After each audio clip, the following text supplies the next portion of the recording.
Қателік қызғаныштан. Екінші бөлім. Болған оқиға. Адам өлімі деген қылмыстық іс қозғалды. Мәйіт зерттеліп, суық қарудан салынған жарақатынан көп қан кеткендіктен жан тапсырғаны анықталды. Ауыл қайта дүр етті. Алдыңғы адам жоғалды деген істен бүкіл жұмыстар қайта көтеріліп, бәрін қайта зерттей бастадық. Кім өлтірді? Не үшін өлтірді? Қарыздары бар ма еді? Қарыз берген бе еді? Достары қандай адам? Тағы немен айналысуы мүмкін? Қайтадан ізденіс. Танимын деген адамдардан қайтадан сұрақ жауап алу қызу басталып кетті. Бастықтар тап деп күнде ескертуде. Қылмыстық іздестіру жігіттері тіміскілеуге кірісті.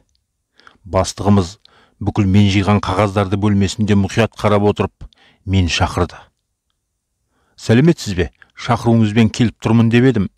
Бастық ойлы көзбен бетіме қарап отырып, Қанат, мен сен жиған қағаздарды толық қарап шықтым. Сен әрдайым қасыңда жас жігіттің болғанын баяндапсың. Сол жігіт туралы нақтырақ айтшы, деді. Ол жігіт сол үйдің баласы. Ол жоғалған баланы жақсы танитын, жақсы араласқан. Мен құда баланың қай жерлерде болатынын білемін деп, мені сол жерлерге таныстарына апарды, дедім. Бастығым ойланып алысқа қарап отырды да, той болған түні олар бірге болған. Тойға құда баласын жігіт өзі ертіп барған. Тойда жастар көп болды. Бәрінен жауап алдым. Ешкімді қалт жібермедім. Қыздарда болды, деп даусын созып терезеге жақындады. Қыздарда болып, бәрінен сұрақ жауап алынды. Қалаға кеткендерден тауып барып жауап алдым. Жақсы, Қанат, сен сол баланы әкелде бірден қама, деді ойлы көзбен маған тесіле қарап. Құп болады деп есікке беттедім. Қанат, сен оған әкеліп қамағанша ештеңе айтпа, бірден абақтыға жап деп қабағын түйді. Бастығымның мені әлі жас, тәжірибемнің аздығын біліп, ескерткенін ұға қойдым. Тез жиналып, қаладағы жігіт тұрып жатқан жерге жеттім. Жол бойы сол жас жігіттің бір қатысы барына көзім жете бастады. Ол қасымнан қалмады. Әрдайым іс қалай болып жатқаннан хабардар болды. Мәйіт жатқан жерге бармай, бізді басқа жақтарға апарды. Ол жаққа мүлдем жақындамадық. Сонда қалай? Жап-жас бала бір қорыққан жоқ қой деп ашуым да келді. Жігіт тұрып жатқан жатақханаға да жеттім. Жігіт әдетінше батыл, салмақты, еш секемсіз қарсы алды. Бала, сен бізбен жүр, сені шақыртып жатыр деп көлігіме отырғыздым. Ағай, не болып қалды? Мен неге шақыртты? Бірдеңе табылды ма деп жол бойы сұрақтың астына алды. Бала, мен ештеңе білмеймін. Сен әкел деді, болды деп едім. Тергеушілер алдыртып отыр ма? Олар не анықтапты деп тағы сұрақ жаудыртты. Мен білмеймін дедім ғой.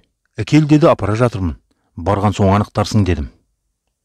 Бала қатты қобалжыды. Мен сол кезде ғана оның бір қатысы барына көзім жетті.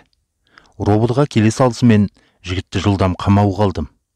Темір тордың ар жағына кіргіздік. Бастыққа жолығып мән-жайды толық айттым. Қанат, болды, сен енді демал, ар жағын жігіттер тындырады. Таңертең ол өз кінәсін мойындап, осы жерде отырары анық деп қабағын түйді.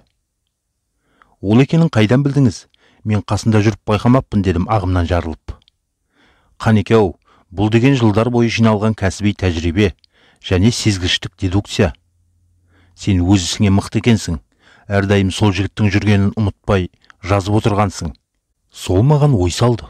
Неге ол сонша тауып берем деп жанталасты? Сонша уақытын бөлдірген сұраққа сол өзі кінәлі емес пе деген күдік тұрды.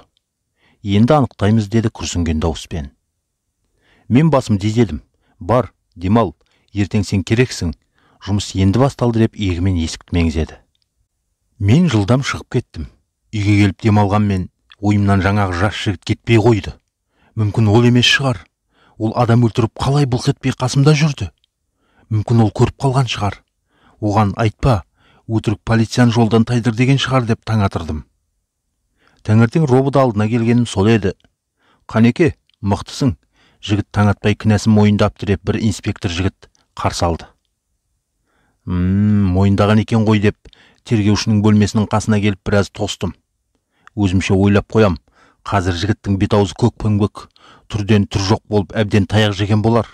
Сосын кінәсін мойындаған болар. Киноларда солай мойындатады ғой деп есіктен көзімді алмай қарап тұрмын. Есік ашылып, қолы кісенделген жігіт шықты. Дін аман, еш жері сырылмаған, көгермеген, ісіп, тіпті болмаса қызармаған. Маған біртүрлі көзқараспен жалт етіп бір қарады да өте шықты. Мен сонша мұқият қараппын. Ол қалай тез мойындай қойды дедім таңғалғанымды жасыра алмай. Өз ойымша, ол мойындамай, біз куәгер іздеп, дәлел іздеп тағы да сандаламыз ба дегем. Бастық бір қабағын көтеріп, сәл жымиғандай болды да, саған айтып едім ғой, арғы жағын жігіттер тындырады деп. Міне тындырды, ағынан жарылған, кінәсін мойындаған түсініктеме деді. Мен жұдырығымен ұрғанды көрсетіп едім, бастығым күліп жіберді. Жоқ, Қанеке, қол көтеруге, қысым көрсетуге болмайды. Психологиялық кеңес беріп, камерасында миын тазартып, жанашитын жан болды. Ол ақыл кеңес беріп, өзі мойындағанда не болады, біз мойындатсақ не болатынын түсіндірді деді қабағын түйіп. Мен бірден түсіндім, айып тағылып жігіт қамауға алынды. Енді анықтау, тергеу жұмыстары басталып кетті. Жігіт толық мойындағанмен, не қалай, қайтып болғанын нақты көрсетіп, куәгерлермен расталу керек. Жұмыстар енді басталады. Тергеу изоляторынан ауылға болған жағдайды қалай жасағанын көрсетуге алып келдік. Мен бір қолыммен жігітпен кісенделіп алып ертіп жүрмін. Жігіт өз үйінің ауласына кіргенде, үйден кәрәжес айқайлап жылап жүгіріп шықты. Көрсетпеңдер бұл жауызды көзіме, көрсетпеңдер, мен кімді тәрбиелегенмін, мен кімді баққанмын, Қанішер, Қанішер, Қарабет деп айғайлап немересіне түкіріп жіберіп, жерге отыра қалды. Амал жоқ, үйге кіргізуіміз керек. Ол бізге пышақты қайдан алғанын, оны қайда апарғанын, қонақ баланы қай жерде қалай өлтіргенін көрсету керек. Жас бала басы салбырап, әжесіне ештеңе айтпай тұрып қалды. Өзінің шаруасымен жүрген қызметтегі жігіттер ойбайлап жылап отырған әжейге мән-жайды түсіндіріп айтты. Осы анықтау, тіркеу жұмысын жасау керек екенімізді, жігіт бәрін өзі көрсету керек екенін әжейге түсіндірді. Бейшара әжей жер болып, екі жағынан екі адам құшақтап тұрғызып алып кетті.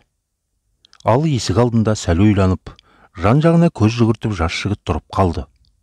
Өңі бозарып, сол күн есіне түсті ме, аппақ болып кетті. Екінші бөлімнің соңы. Жалғасы бар.